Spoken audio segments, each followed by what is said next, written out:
All right, so there was a motion to talk about the second homework problem from the new homework assignment, and we'll also talk about 3D Mohr circle, kind of not simultaneously, but one right after the other.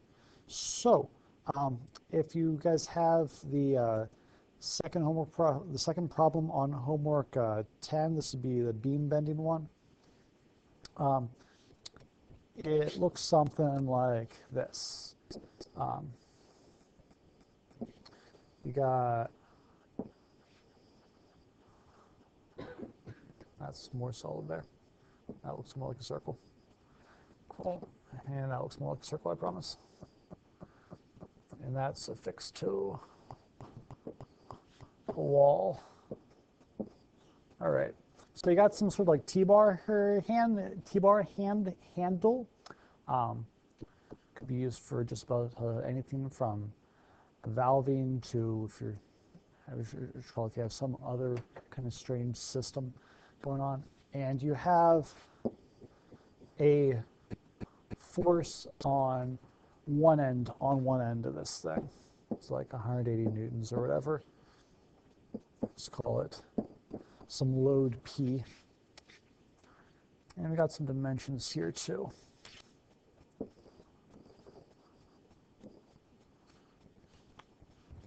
This is, I'm gonna call this A, B, C, D.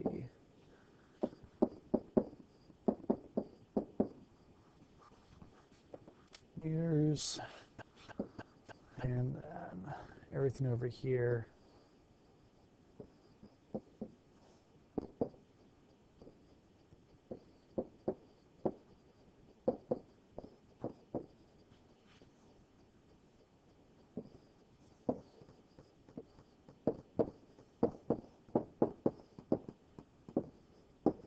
All right, so you got something like that, right? Now, what physically is going to occur here? It's going to try to kind of like rotate around AB. Is that what you're saying? Okay, so it's going to rotate around AB. Is there anything else that's going to go on? Okay, so it could rip off the wall in what direction? Or in what ways? So it could, if I drew kind of like an axis here and call this like X, I don't know. It could bend around that axis and rip off? Is that kind of what you're saying? Okay, yeah, I could do that. What else could it do? So let me just kind of write a list. So physically speaking, this thing, we'd expect it to rotate on AB, saying that we'd expect it to, and by rotate I mean bend, I guess that'd be a better word.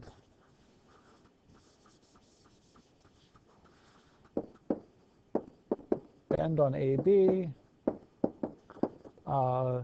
bend around X. Is there anything else that we mentioned that I'm forgetting suddenly?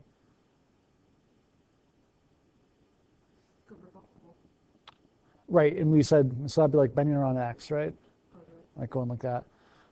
But let's take this a step further. So we know that, so we're saying, physically speaking, it makes sense for it to do something like that. Well, if it's doing that, that also means that maybe it would show that we're going to get a decent shear, probably a large shear stress at A2, A as well, right? If it's essentially bending on X says that it's going to, we're going to have a big bending stress there. But if it's also trying to torque, then we're also going to have some sort of shear stress there, right? Does that make sense? Would that be a sensible assumption? Okay, so we would anticipate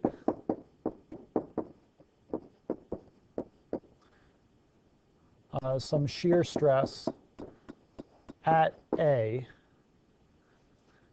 because of, well, I guess this is really rotation.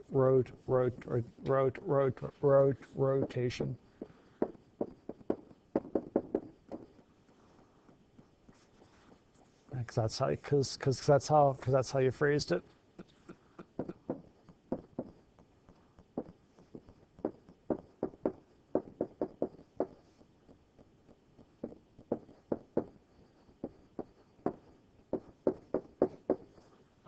All right. So we're anticipating that we're going to have some rotation around AB because of this force way out here on the T-bar handle. From that, we're probably going to get some shear stress at A. We also know we're also anticipating that we're going to bend around X. It's going to try to rip off the wall and bending. So we're going to have some kind of normal stress there. Is there anything else? What about, if I just think about this part of the handle, is it going to stay perfectly straight? It's going to deform some. Yes. There's, just like we've been talking about beams, you put a load on it, it's going to bend. This little guy here is no different. It's a beam, you put a load on it, it's going to bend. And now, but it's not going to bend, like it's not going to be the only thing to deform. All this other stuff's going to happen all at the same time. Now what's nice is that given with the analyses that we've done, we don't have to think of them all at the same time. We can kind of solve each one by itself and then add all the effects together and say, isn't superposition awesome? So let's add that one to our list and get going. So we also anticipate CB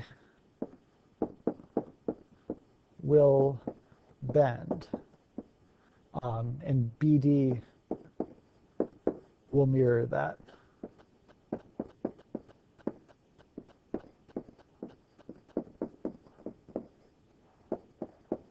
Just in a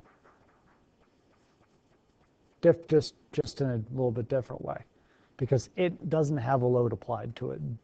CB does. All right. So are we cool with this?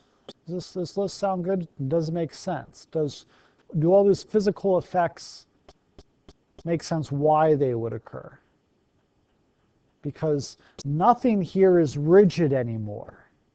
This whole thing's made out of a material, right? And the material has some elastic modulus, some stiffness, some finite stiffness. Because it's not perfectly, and if you had a rigid thing, it would have an infinite stiffness because it wouldn't bend at all. If you did if you tried to find strain, you'd have no strain. But here, because it has some stiffness, because it's a real material, everything here is going to bend in some way based on how you're poking at it with your loads. So we're seeing this handle. If I have my stapler handle on my marker, we're seeing it twist and bend at the same time, and this stapler is going to bend a little bit too by itself because of the load that's being applied to it. So we cool with the first step here? All right. So how do we mess with this? Is kind of like the $1,000,000 question, right? So I'm just going to put some holders here so that this note doesn't get any smaller. Cool. Okay. So like I was saying, we can treat each physical effect by itself. We don't have to say, well, this thing's bent over here and this thing's over here. What we can say is that because all of what we've done has been for small deformations, small angles and all that, we can say, well, nothing's going to change that much from the original configuration, from the undeformed state. Therefore, we can do all our computations as if everything was in the undeformed state and just add them all together. And as long as the deflection tensor is small, we're fine. And for our analyses, we think of yield as the failure point. And in order to make like aluminum yield or steel yield, the deformations are very, very small. So we should be fine. All right? So let's start.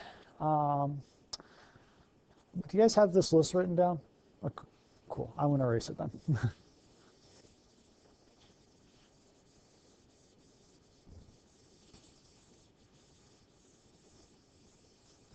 All right. So question is what? Find deflection at A? Well, find deflection at the ends of the handle.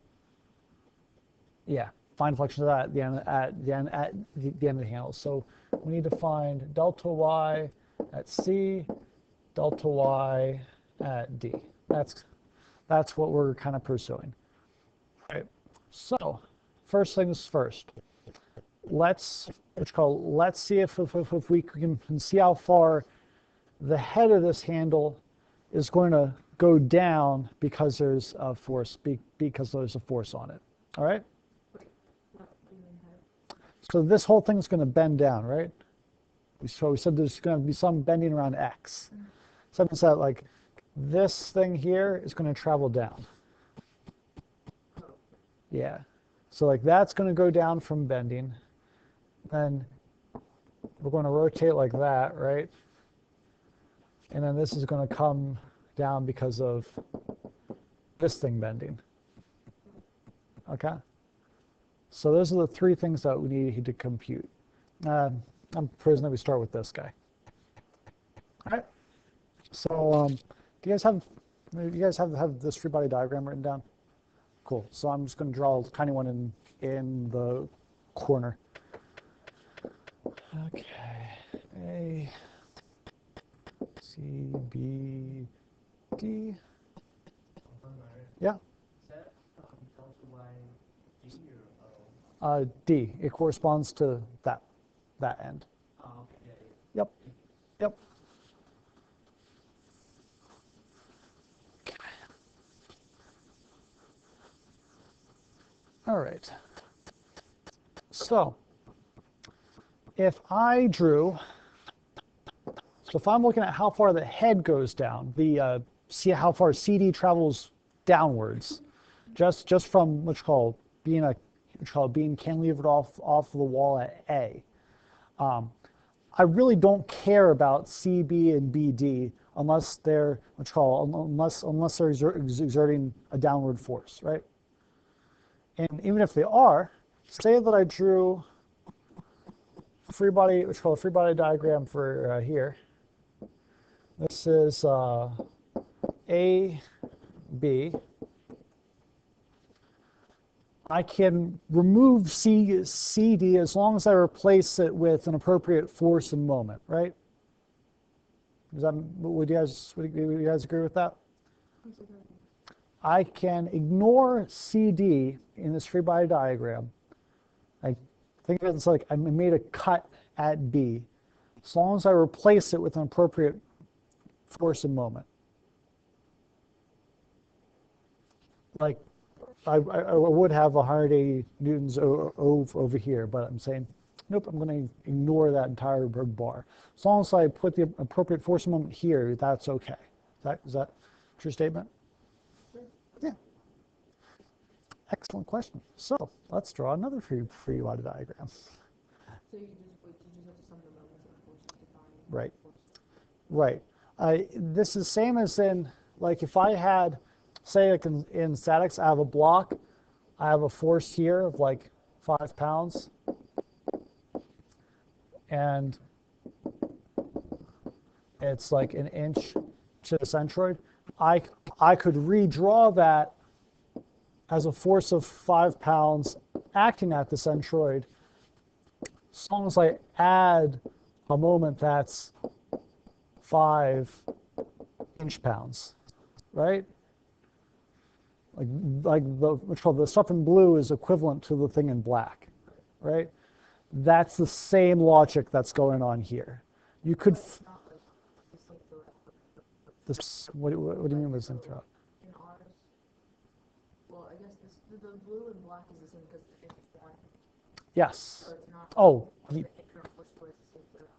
uh, it's different at given points. Yes. Yeah. Like if I continued this over and I said, well, I'm going to make my cut here, and there's another like 2 inches to the end of the beam, I'll have a different combination of forces and moments than here because it's not in the same place. Is that what you're saying? Yeah. Yes, that's absolutely correct. How do you know when it's the same throughout? You could draw a free body diagram and do the same kind of shear and bending moment diagram stuff that we have been doing. So that's one way. Kind of intuitively speaking, for moments, it's force at a distance, right? So if you have a thing where you're always getting further away from where a force is being exerted, you know, conceptually speaking, that the moment has to change. The bending moment has to change. Unless you have something wonky like 4-point bending, in which case you should go back and do your shear and bending moment diagram. But yeah, does that make more sense? Yeah. Cool. So force. Like, so the times when we write like, oh, the graph, like one time I think we had like a checker. Yep. So like that, Yeah. so like this one is equal to like force. That was because it was a two-force member. That's because you had a two-force member in that. So you had something that you had an object that only 2 forces were acting on it. There are no moments or anything. And because there are only 2 forces acting on it and it must be in static equilibrium, it means that the forces must be exactly equal and opposite. Yeah, that one's just a trick. Yeah. All right. So we happy with the physical basis here? Okay, cool.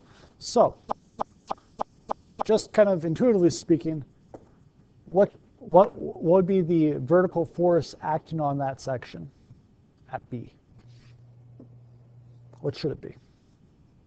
No pun intended.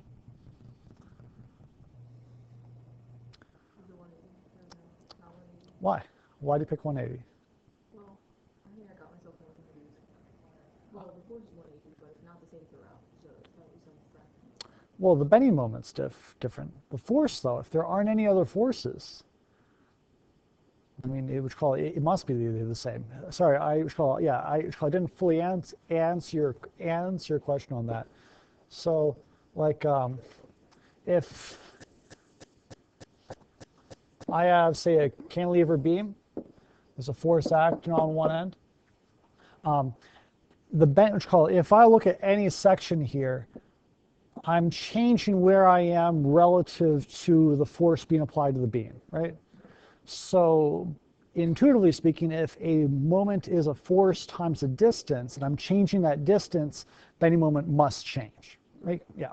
However, if I'm looking at just from a force point of view, I can look at a section here, or here, or here. Is there any change in some of the forces acting on the beam? No. So therefore the force must be the same. By the same token, I have a T-beam, right? So T-beam, force going into the page there. Is there any change? If I take a section here, here, here, here, or here, is there any change in the sum of the forces? Why? Well, is there a shear from the wall? So at the wall there would be a change. Yes. But everywhere else, because there aren't any other forces. There are no other forces acting on this. So here, that also has to be 180 newtons. Now, because I kind of moved that force over, it means I have to also I also have to put a moment in there, right? So be like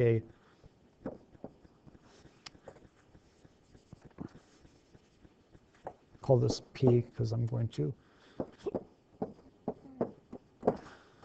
start doing multiplications. There's some moment, so I have to add some moment in there because I moved the force over, right? Cool. All right. So from here, I can just I can just do the math, or pull the equation out of the back of the book and say, hey, I know what I can find out what my bending moment here is, which is different than this guy, right? Because what axis is this around? CD. This, say again? Which way is your y-axis? Give me some letters. Say again? A to B, right. Because this is my T-bar handle. I took a force that was here, which would twist it around AB. And I said, okay, it's going to act here, but I need to add a moment that does the same thing. So this is around AB. All right?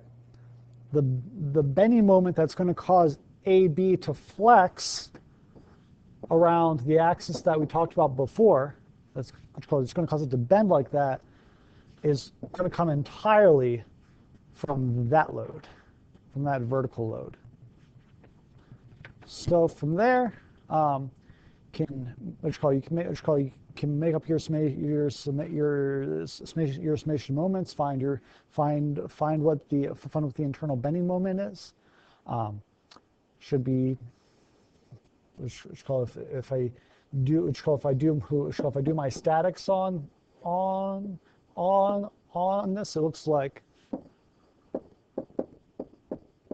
something like that, right? If I kind of translate that into the cantilevered beam that it really is, that's all that would be. And from there, I can say, well, I can find out what M support is, I can find out what this F support is, and then I can take this section and do my summation of moments in order to find my bending stress. That's just free body diagram, all the stuff that you've been doing for the last few weeks. Why did you take a section now? It was just an arbitrary place to take a section. So it Yeah. could be like on the end. So long as you have, put it this way, in order for, rewrite this. So you need to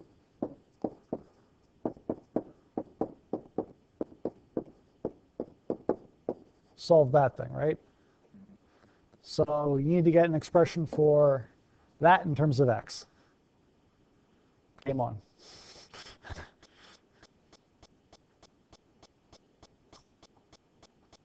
Alternatively, I didn't say that you couldn't use the formulas in the back of the book, which conveniently have a maximum deflection formula just kind of written out there.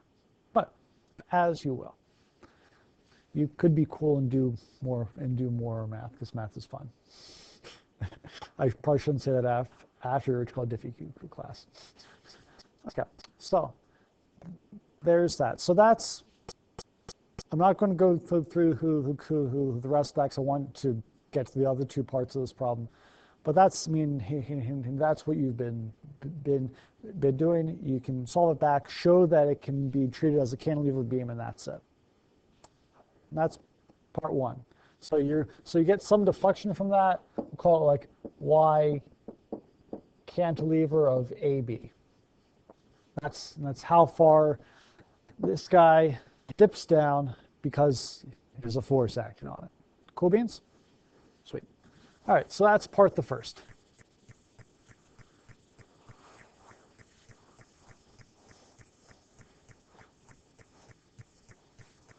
All right, so if I'm picking things off, we got the bending at AB is done.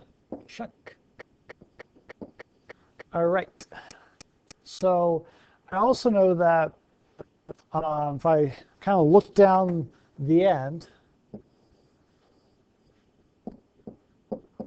the T-bar is going to start looking like that, right? It's like this is C, B, D, and A is kind of into the board. And I know that, oh yeah, and there's a force here, P.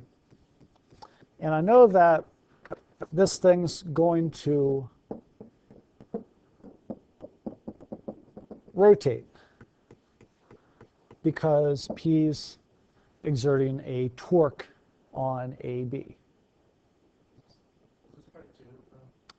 No, we're still solving all, you mean part 2 of what we were doing? Yeah. Yeah, this is part 2 of what we were doing, yes. We just moved off of the cantilever beam thing. Okay. So we know this, so we know this is going to torque. So if this rotates, say by some angle theta, how do I get the vertical displacement of a point? Trig function, right. What trig function? Yeah. And so like if I do, this would be CB. So if I do like CB sine theta, that kind of gives me the vertical displacement of a point at the end of the T-bar due to it torquing.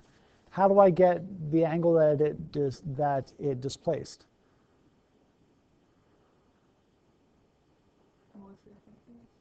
Say again? No. To find theta. Yeah. How do I find theta?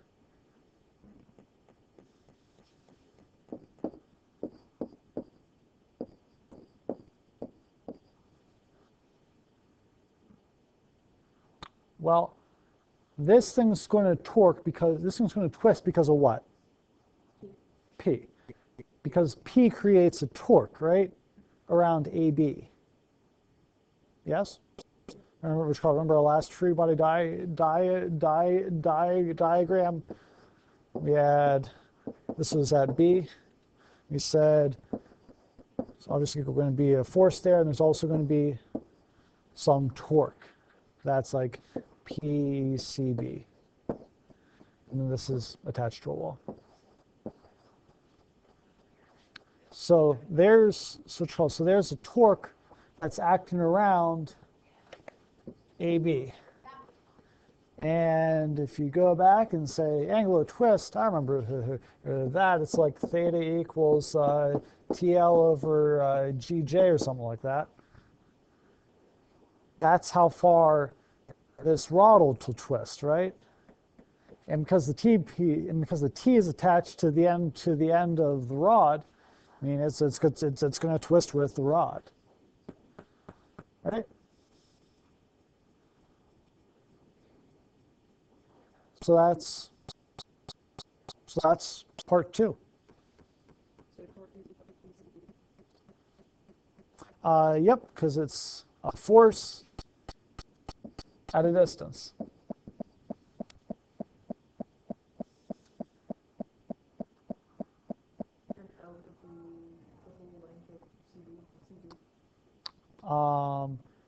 So what's twisting? AB. So it's the length of AB, and it's the entire length because the T-beam's at the end of AB. If the T-bar was in the middle, it'd be half of it or whatever. Yeah. CB sine theta. CB is just the length. Yep. That's the length. Yeah, that is trying to find vertical displacement, so you're just drawing a triangle. Yep. Oh, so it's not the given 0.5? It is. CB is 0.5, but that moved, but we're saying that got twisted by some angle theta, right? Yeah. So CB is the 0.5 meters is the hypotenuse of that triangle. So you have the hypotenuse, you have the angle, you have the angle that got moved by. You play some trig functions and you get a vertical displacement, right? Cool. It is. That's a trick in this big forget. Best class ever. Thank you. Have the flag in that. So that's part 2. Are we happy with part 2? Cool. All right. So, as I was saying, you just kind of add all these things together. So, you got those 2. Now let's go for number 3. Which, given our kind of physical intuition at the start of this whole process, should be the last thing that we have to care about. So, another free body diagram kind of thing. Looking down the end of the T-bar, CBD, A is into the board more. We said that C, that CB is going to bend because there's a force on it. It's kind of the same idea behind why AB is going to bend, and it's the bar is transmitting a load, so it's going to deform a little bit. CB is also transferring a load. It's going to deflect a little bit. Would BD bend at all? Why? Why not?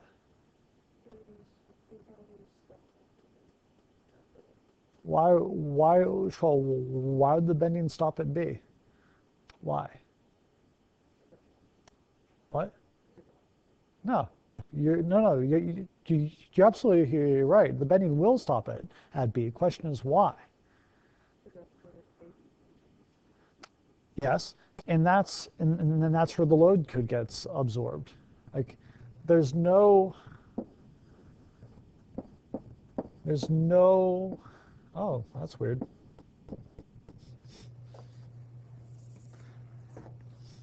There are no forces acting on BD.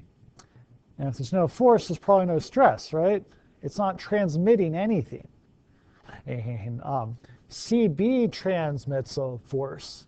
It transmits because that load has to be supported somewhere. So it transmits a force from the end of C to the wall. But there's no reason for there's nothing here. There's no load that's being transmitted along B or along BD, right?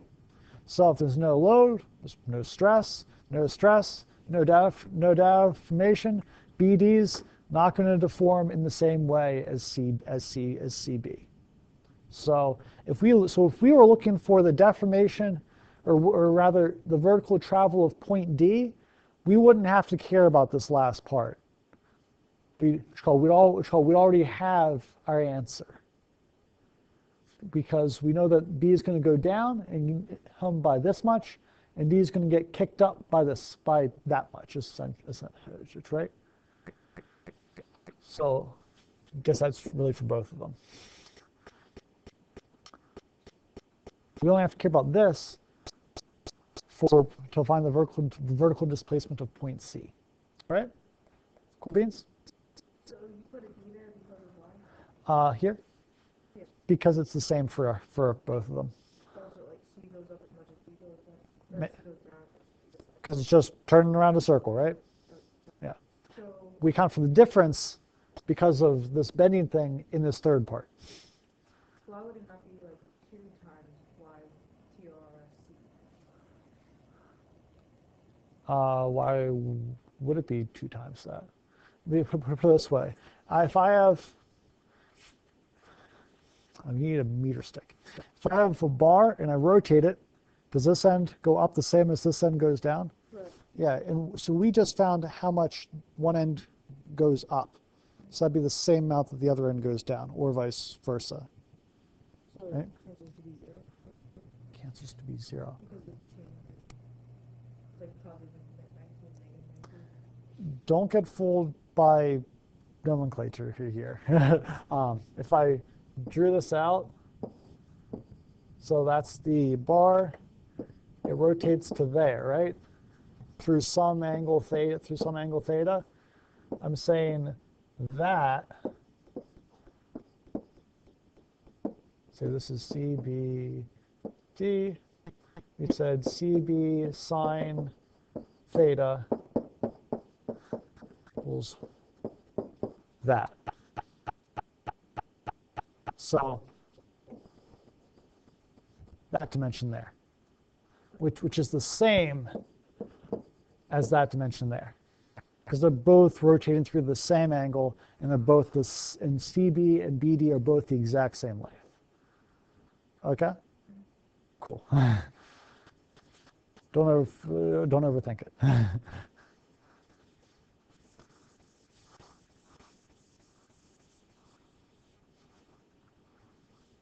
Okay, cool.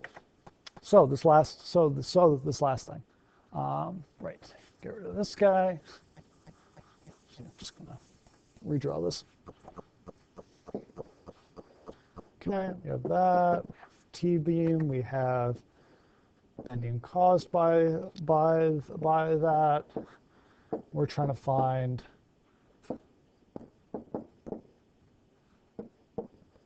that length there. We have some force P acting on that. Okay.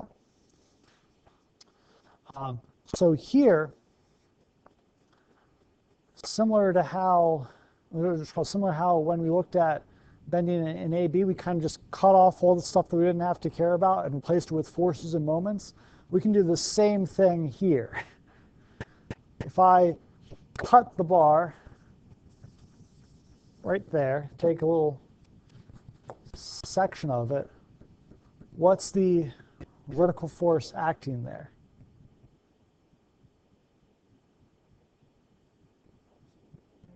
Has to be, right?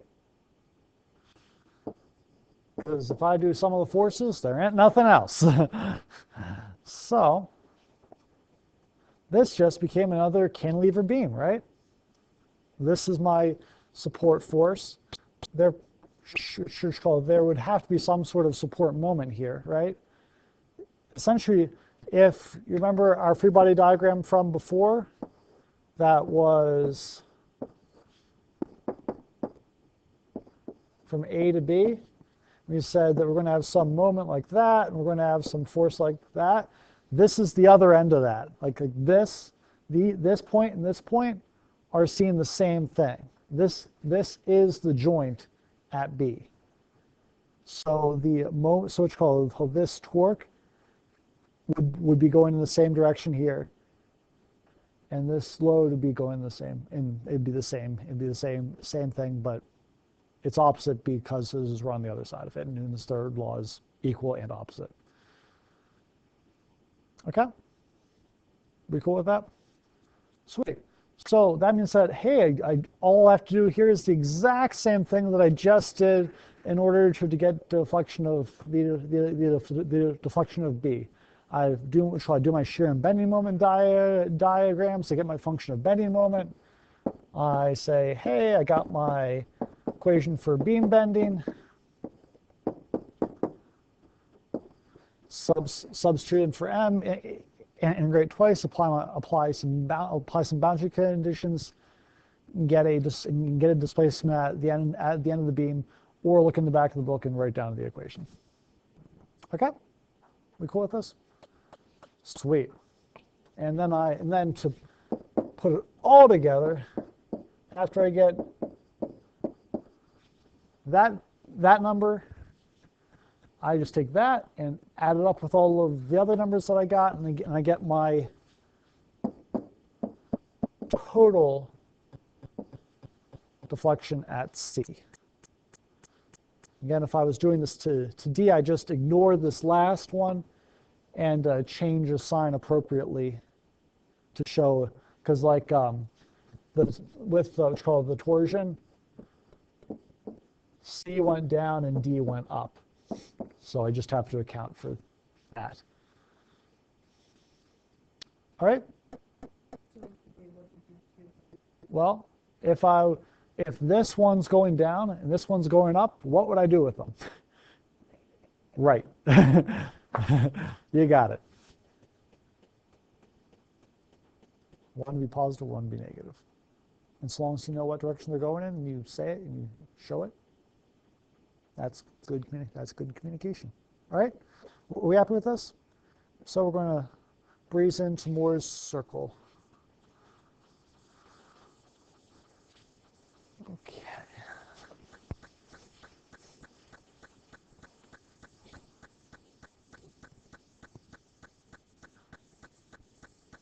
All right. The circle of Mohr. Grace, do you still have that paper that you gave you earlier today? Can you read me some numbers?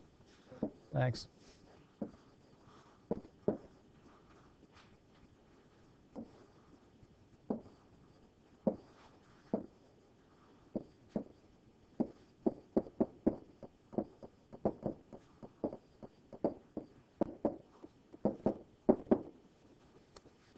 Go.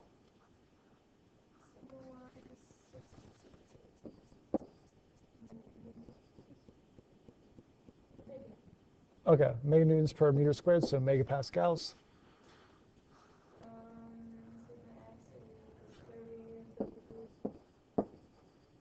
Yeah. Megapascals. Cool. All right. So we got this. It's plane stress, right? Because it's all the stresses are in plane, which by default means sigma z equals 0. So any out of plane stress, out of plane normal stress equals 0, and any out of plane shear stress also equals 0.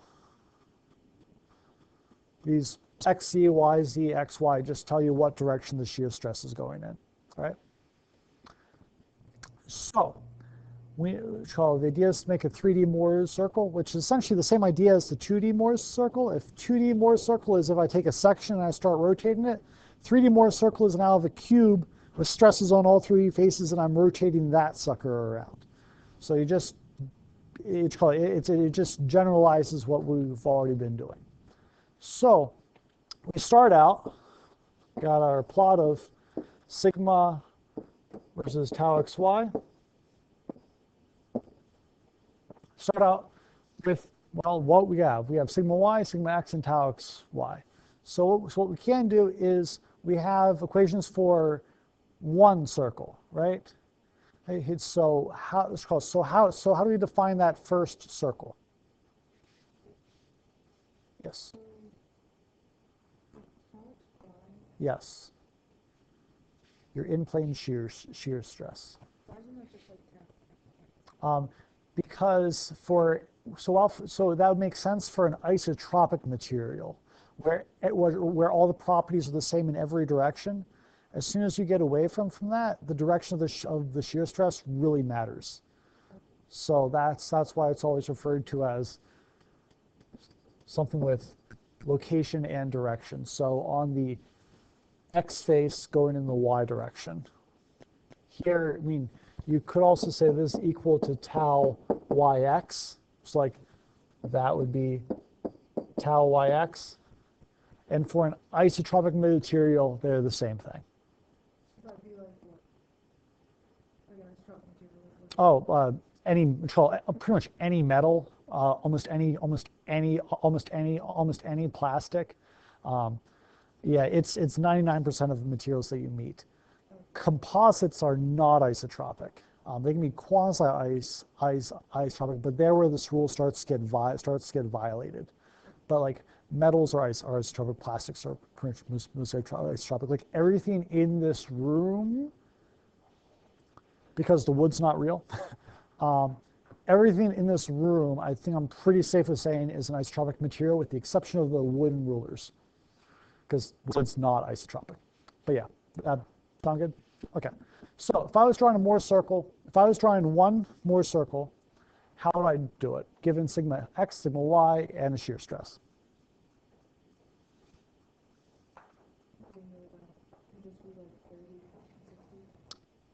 Do 30 and 60. No. So we have to find a center point, and we have to find a radius, right? So the center point is kind of our average stress, right? So the average normal stress is exactly what an average is. Add up the normal stresses, divide by 2. Then if we go over to our other equation for the radius, we know that we have that defined as sigma y minus sigma x over 2 squared plus the in-plane shear stress squared. That's just how the derivation went. And that gives us a circle, right? What do we call it when Mohr's circle? What do we call the 2 points where that circle goes through the sigma axis? Principal stresses, right? So this is like, so going from the highest to lowest, those would be like the first and second principal stresses. Because it's planes, so because this is a 3D Mohr circle, each principal stress is in a different direction. And if I have my cube, you have sigma 1 going on one face, sigma 2 going on the perpendicular face, sigma 3 would go on the third face. Now, because it's plane stress, the out of plane normal stress must be 0, or it must be equal to whatever sigma z is, rather. Because we're in plane stress and all the out of plane stresses are 0. So that means our sigma 3 must be there. And all the whole Mohr's circle does is connect principal stresses with a circle. So I now have all 3 places where these circles will intersect the sigma axis. So I can draw myself another one and another one. The last 2 I kind of get for free. The only trick now is that now this in indicates that I have a higher maximum shear. It's whatever that is. So I need to find the radius of that circle, which you can do straightforward enough. I mean, this is just what's called geometry now. I have a diameter of that circle.